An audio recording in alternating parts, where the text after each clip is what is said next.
What up everyone, back again with my tutorial of Vergil Sword Loops Part 2, the mid-screen version. If you haven't seen my Part 1, you can go ahead and watch it right here, if you want to learn the corner version. With that out of the way, let's go ahead and continue the tutorial.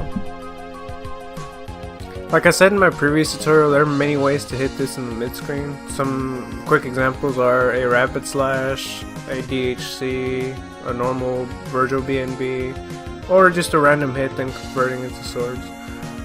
To make this easier to explain, I'm just going to go with a rapid slash into swords and then just start from there. Let's start off with an example and then I'll break it down piece by piece as I usually do.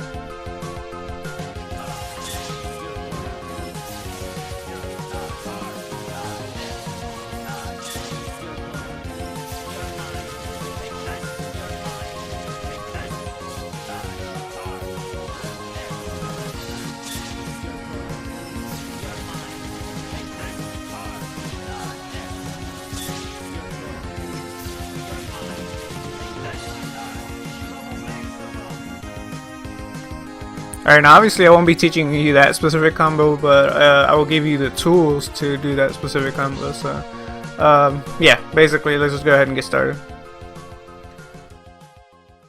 Starting off, you'll want to rapid slash into spiral swords. It's not too hard, should be pretty easy for you. Like I stated in my previous video, as soon as you activate swords, start charging round trip because it's essential to the combo, so make sure you're doing that. Next is Stinger into the medium version of teleport, then Stinger into whichever teleport you want, but it's dependent on where you are on the screen and where you want to go exactly. If you want to bring them to the corner, you would probably just use the light teleport to stay on the same side, and if you are really close to the corner. But in my example, I'm just doing the medium teleport into medium teleport, just to stay mid-screen. Let go of your round trip into crouch H and then juggle it with a light version of judgment cut and then end it with another crouch H as soon as the judgment cut is done. This part is kind of tricky and it is very easy to drop because of certain character sizes, and you also kind of need to be on point with your execution.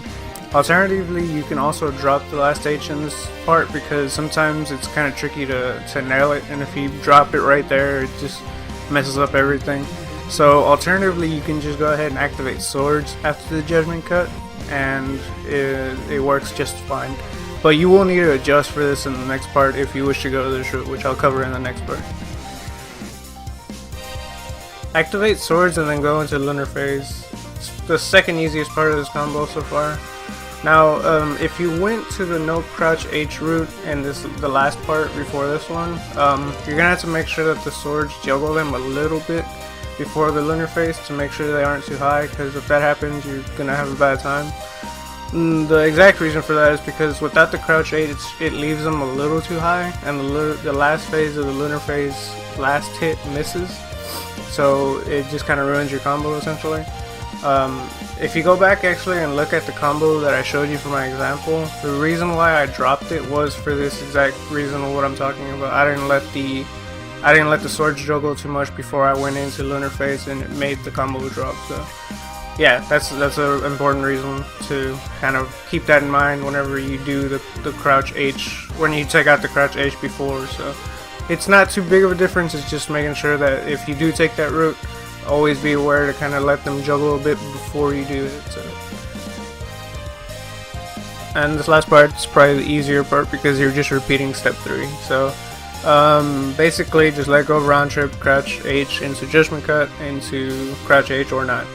Now here's the part where you can kind of be creative and do Marvel things. You can continue these steps until you reach the corner and then just begin the corner sword loops from where I taught you last time, or you can do the lunar phase into the mid-screen version, and then what you can do is as soon as the lunar phase is done, you can dash forward and then release your round trip, and that'll keep them in the mid-screen.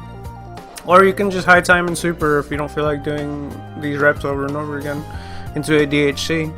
You have a lot of options in this game, so that's why Marvel is the best sometimes, and it's also the worst at times. And that's a wrap, guys. Hopefully you guys learned some Vergil sword loops from these tutorials, and as always, let me know if you still need help with anything in the comments, whether it's sword loops or anything else in Marvel, and I'll try my best to help you. If you guys enjoyed these videos, please like this video and consider subscribing for more videos. Marvel Infinite is just beyond the horizon, and I'm gonna make some tutorials for that game because I'm pretty hyped for it when it comes out in September. So thanks again for watching, guys, and I'll catch you guys later.